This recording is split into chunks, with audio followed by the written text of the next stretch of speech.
Market update here on the 3rd. So we're just going straight up here. Pretty much what I was expecting. We are way, way far up now, though. We're almost up. We're basically up almost 10%. Got a little bit more to go. Maybe another. We're up like 8% right now in the last week. I'm looking potentially at this parallel line right here from this trend line all the way down, maybe here around 370 as a good spot to stop at. As you can see, we're rising even more here as I'm talking. And 370 would be later today. That would probably be a good spot for this impulse move. So what is this exactly? There's always a possibility. This is the bearish possibility. I'll go ahead and just leave it out there. The bearish possibility would be this.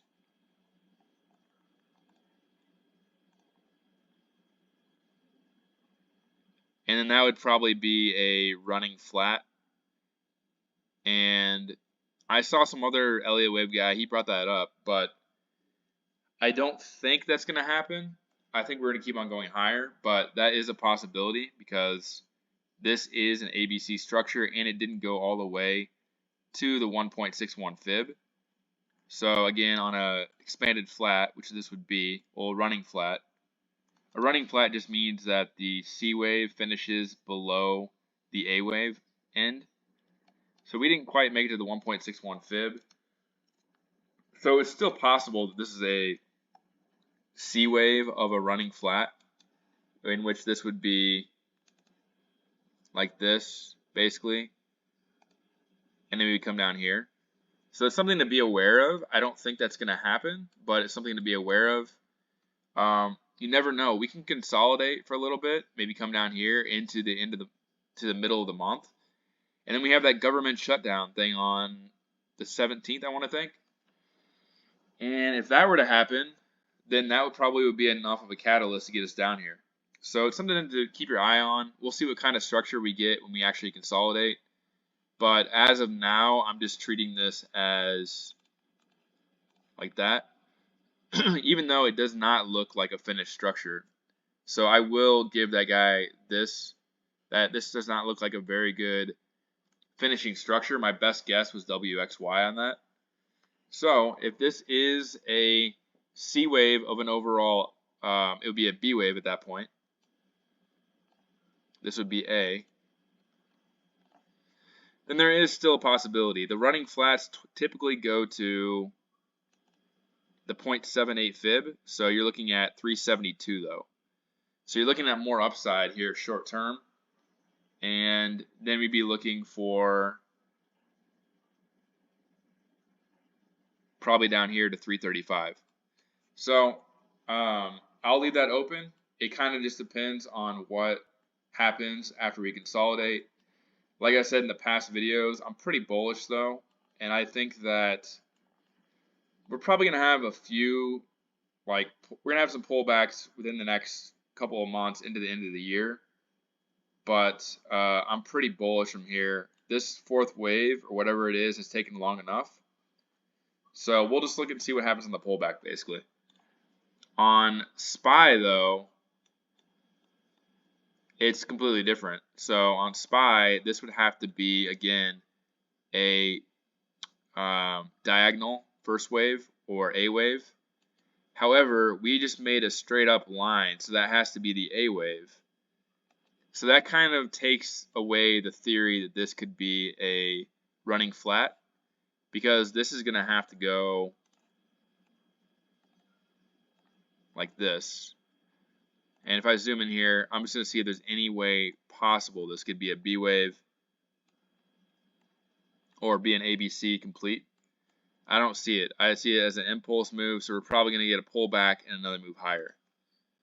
So my target is 438 on this. That's a gap fill. That's daily demand. So that is pretty much the target right there, 438. And I would begin to start shorting there probably. Tesla. So This is why I like to hedge a lot. You just pick out a good stock and then you just hedge it, and then you let it go when it goes up. So I've let this go now for, I had a small short position at 205. I did take a small loss right here on this gap up, but ever since then, that took part of my profits from this short, but I made really good profits on my hedge from all the way up here. So it took a little bit of my profits away, but it wasn't that big of a deal. And now I just let it go all the way up here to 226. And then I hedged around here at 222, covered around here at 218, and now I'm just letting it go because I think that we're probably going to go up here into the end of the day. And this will probably either be, well, it's going to be a B wave. So I'll probably put my hedges back on going into the end of the day.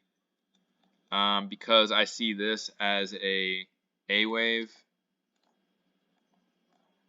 This will be a B wave. And then I would expect on Monday probably some consolidation down to potentially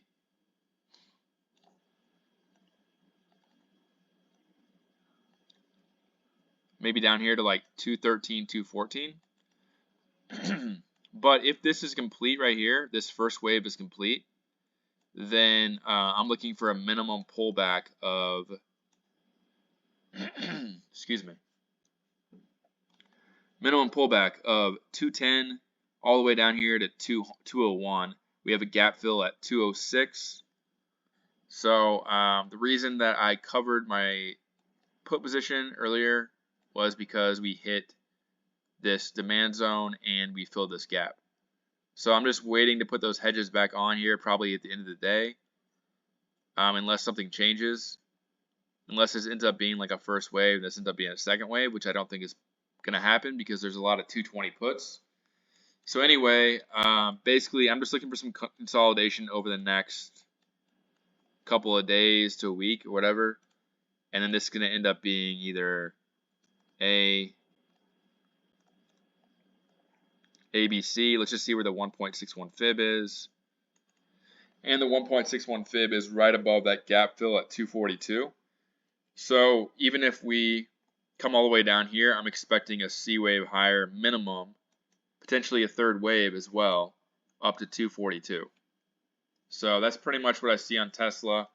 I don't think this is the next start of a next move down here to this right here, but if it was, then QQQ would definitely be in a C wave down.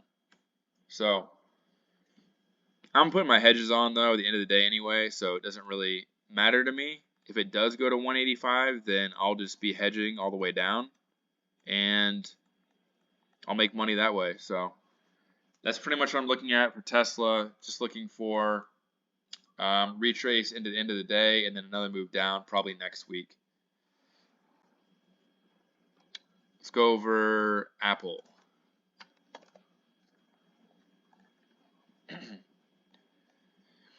So Apple barely down after the ER, and to me, this just looks like it is actually putting in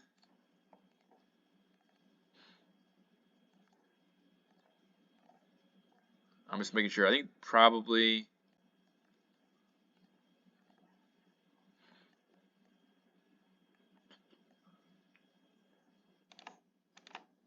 haven't looked at it today, but it did hit this parallel line perfectly.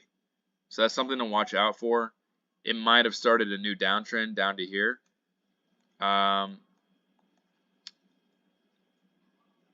This move didn't really complete, in my opinion. If it would have completed, we've got another move higher. So it's kind of failing right here at this parallel line. I would expect probably some consolidation early next week on Apple, just because we failed. You can see here we got an impulse move down, we got a corrective move here. So right now, as it stands, probably looking at more consolidation here. I would look for minimum, probably something like this. So we'll see how that goes. If the market consolidates, Apple's earnings weren't that good. I would imagine we get some consolidation down here. Let me zoom out here. That is one thing of concern, though. This is actually playing out in this parallel line right here. Hit the very top of it 3 times. So if that's the case, this would probably be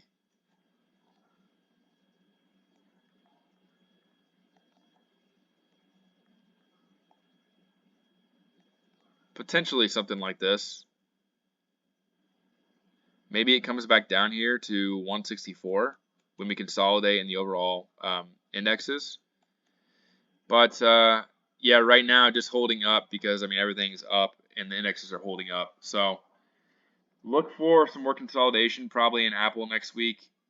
If we do break above this parallel line somehow, then you're probably looking at it being a 5th wave anyway. We have a lot of supply right here starting at 181. Microsoft.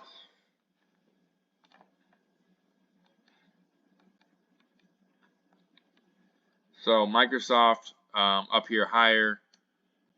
Looks to me like it's starting a 3rd wave.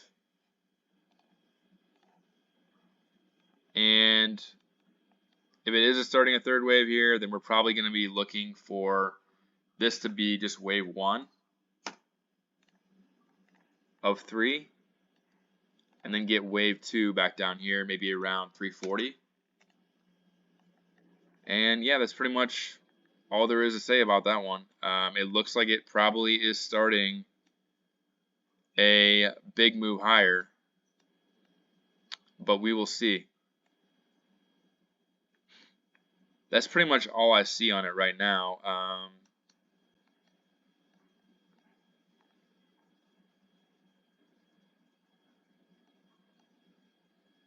Yeah. Yep. So that's what I see on Microsoft. Let's go over to NVIDIA.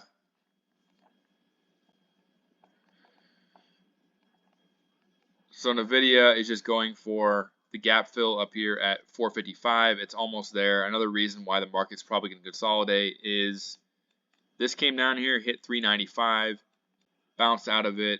I don't know why I wasn't playing this stock. I could have made a lot of money on this.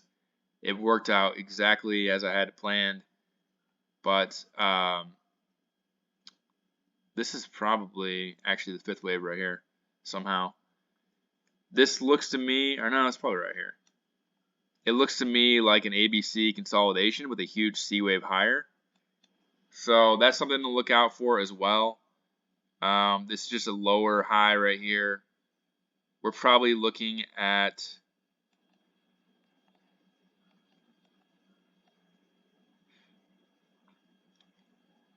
$455, and then we're probably looking at potentially, this could potentially be the bottom. It did hit the bottom of the parallel line. I would look for a 2nd wave here. So I would look for something like this.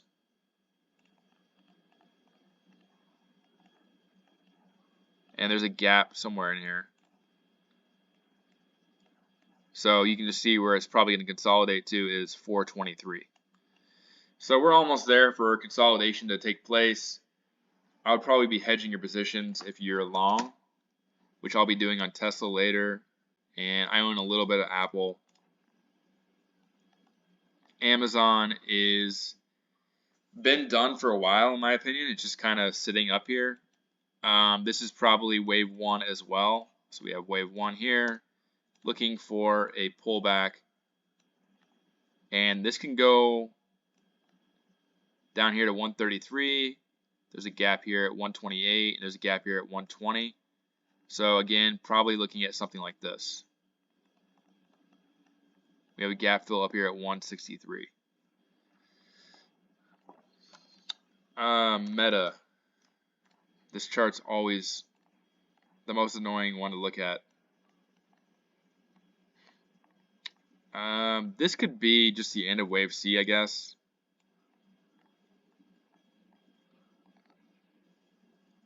Still, it looks like a very corrective move. Actually, you know what? It actually looks like this is probably just a wave B, and this is going to complete the overall wave C on the consolidation. We're at 315, so that would make a lot of sense.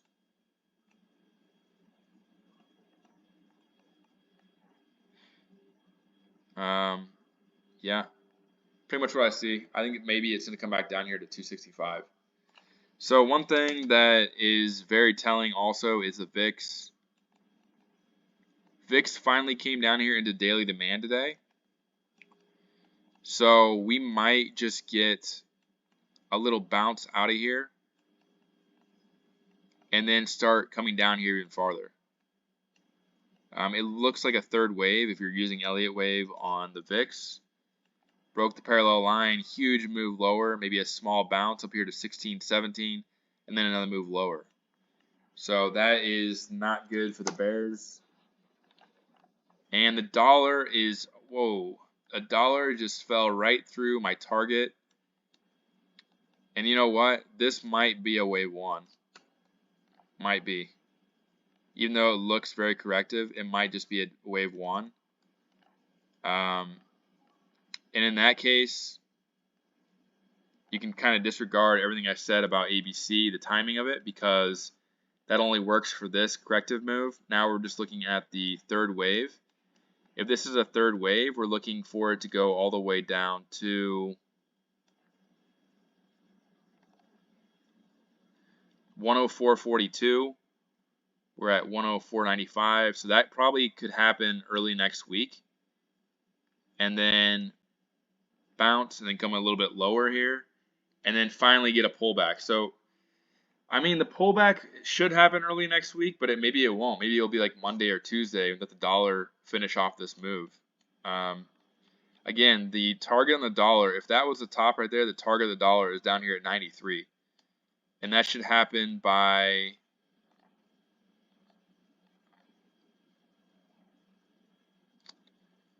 in the next 6 months. So I'm looking for like March, April, May, down here at 93.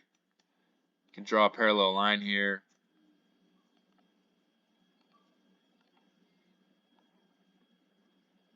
And then you can just see the date. Maybe February.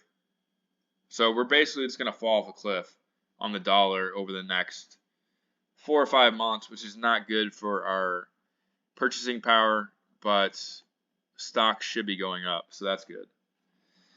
Anyway, what else do we have to look at? Let's look at IWM. So IWM hit my target and then immediately bounced. So you can see this is a pretty valuable chart. A, B, C right here, bounce right up here. There is a supply zone right up here. We almost hit it at 176. So we're about to it. And another reason why I think consolidation is coming. Could come all the way up here to 180 though. Why not? If it does that, I'm looking for this to basically play out over the next, maybe it's only going to be 4 months. Maybe we just go to like February or March and it's just a ripper for the next 4 or 5 months. I don't know. I think that we're pretty much ready to go. And some people are still playing the bear side, thinking that's going to work out. I don't think it's going to work out anymore. I think maybe we'll get some consolidation next week. But I think that this move is definitely going to happen. And it's going to be pretty quick up. And then we're going to get a big move down after that. So I would just position yourself bullish wherever you're going to get into. Growth stocks are going to be great over the next 4 months. You have the 10-year yield coming down. Coming down like crazy. And I don't think I showed this in the video, but I showed this on Twitter or something. This right here is 5 waves. It's like 1, 2, 3, 4, 5 right here. The whole move up from April of 23 has been a B wave. And you can see here, we nailed the 1.61 fib. So if this is an expanded flat, you're looking at something potentially down here to 2% by April. Maybe 2.86%, at the minimum 3.6%. That's going to be really good for growth stocks, and that's why they're going to go up. But after that's finished, you're going to see this. And then it's going to all go to shit again. You're going to have growth stocks going to shit. And, yeah, you're only going to have, value stocks, those kind of things, maybe tech stocks hanging in there. But IWM is probably only going to go up for another 3 to 4 months. Let's look at the timing on this one. This one, October to October. Again, another 6 months. So you're looking to another 6 months, maybe March, April, May at the latest for the market to go up. And then you're looking for it to fall off the cliff. So that's kind of my thesis on everything now. Buy everything. Go long. Probably have some dips, but really just buy the dip. Anyway, that's pretty much it for this one. I'm going to get back, got an hour left to get everything set up for next week. And let me know what you think in the comments. Like, subscribe. Catch you in the next video.